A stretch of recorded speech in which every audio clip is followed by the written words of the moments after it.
Doctor Sarvepalli રાધાકૃષ્ણનનો જન્મદિવસ છે એ એક શિક્ષક દિવસ તરીકે ઉજવણી થાય એ તેમની અપેક્ષા હતી અને પોતાની ઈચ્છા હતી અને ત્યારથી જ છે એ રાધાકૃષ્ણનનો જન્મદિવસ આપણે શિક્ષક દિન તરીકે ઉજવીએ છીએ।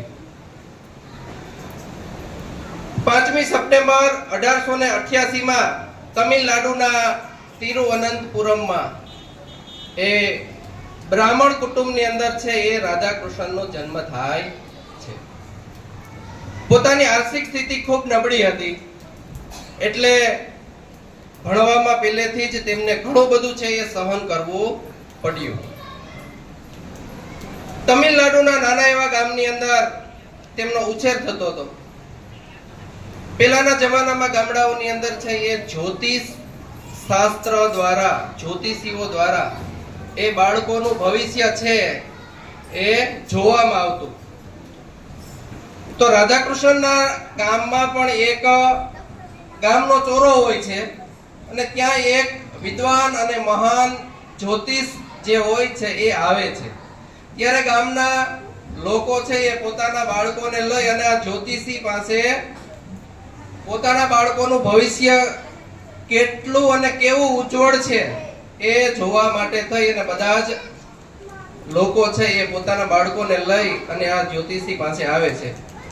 એમાં રાધાકૃષ્ણના મમ્મી સીતાબા પણ પોતાના બાળકને છે એ પોતાનું ભવિષ્ય કેવું છે અને ભણી ગણીને કેટલો હોશિયાર થશે એ જોવા માટે છે એ આ જ્યોતિષી પાસે આવે છે। લાઈનમાં બેસે છે। આ બાળકનો વારો આવે છે। ક્યાં બાળકનો? રાધાકૃષ્ણનનો। ત્યારે એમની ઉંમર માત્ર 5 થી 7 વર્ષની જ હતી। જ્યોતિષી છે એ આ બાળકનો હાથની અંદર જે હસ્તરેખા જોઈએ છે, હસ્તરેખાની અંદર વિદ્યા રેખા ક્યાં છે, વિદ્યા રેખા જો હોય એ જ અભ્યાસ સારો એવો પૂર્ણ કરે એવું આ જ્યોતિષીઓનું માનવું હતું। બરાબર?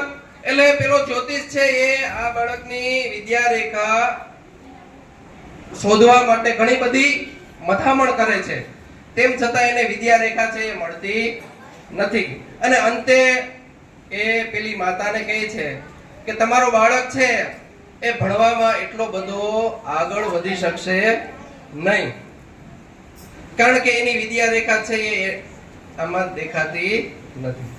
ત્યારે તેની માતાના આંખમાં આંસુ આવી જાય છે અને આજીજી સાથે પેલા જ્યોતિષીને કહે છે કે ભાઈ જ્યોતિષી, મારા બાળકનું ઊંડી તપાસ કરો, એની હસ્તરેખા હશે, એની વિદ્યા રેખા તો હશે।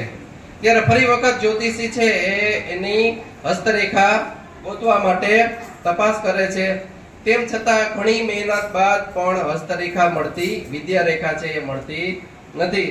ત્યારે પેલો જ્યોતિષ શાસ્ત્રી છે એને ના પાડી દે છે કે હવે આમાં એની વિદ્યા રેખા નથી જ તો હવે એની મળશે નહીં। ત્યારે રોતા રોતા પેલા રાધાકૃષ્ણ છે તેના મમ્મી એના ઘરે જાય છે।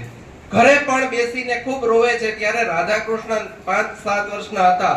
એ એની માને પૂછે છે કે માં, તું કેમ ક્યારની રડે છે? તને શું થયું છે?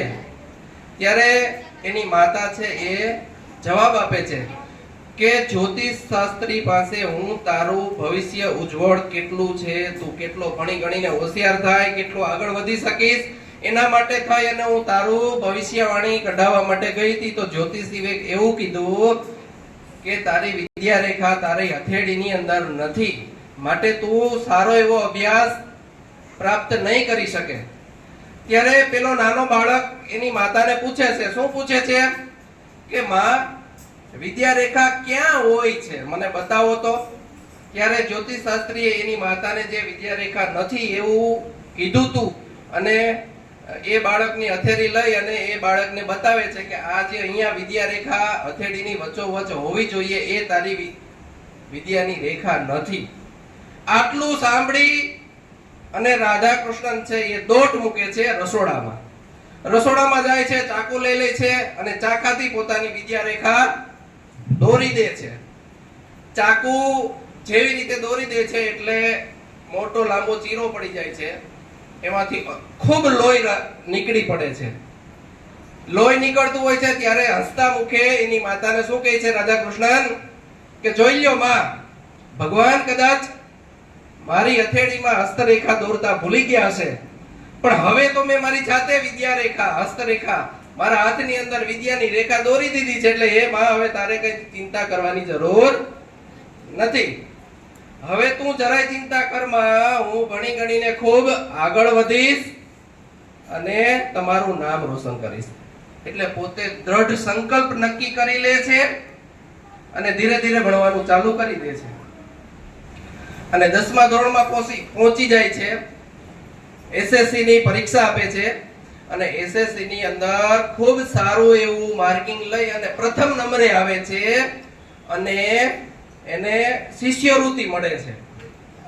શિષ્યવૃત્તિમાં ઘણા બધા પૈસા મળે છે. ત્યારે પોતે મનોમન નક્કી કરી લે છે કે મારે હવે આ શિષ્યવૃત્તિના પૈસાથી ખૂબ સારો એવો મોટો અને સારો અભ્યાસ માટે છે એ વિલાયત જવું છે, વિદેશમાં જવું છે, ઇંગ્લેન્ડ જવું છે.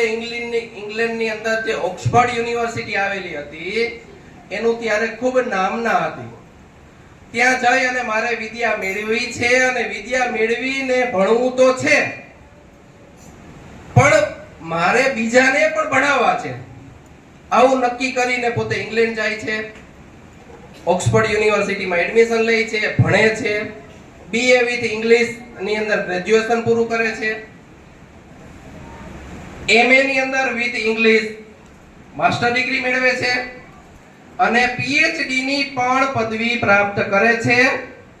અને ભણતા ભણતા એની નામના એટલી બધી વધી ગયેલી હોય છે કે એમને અધ્યાપક તરીકે ત્યાં ઓક્સફર્ડ યુનિવર્સિટીમાં જ ઓફર આવે છે અને ત્યાં અધ્યાપક તરીકે ભણાવે છે. જો પોતે ગોલ નક્કી કર્યો તો એ ગોલ સાર્થક થઈ ગયો.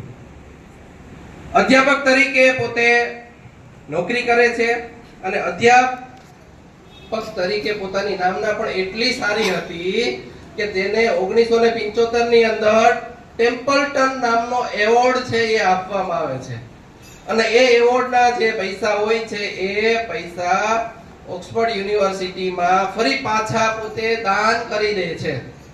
બરાબર છે. આવા હતા આપણા ડોક્ટર સર્વપલ્લી રાધાકૃષ્ણ.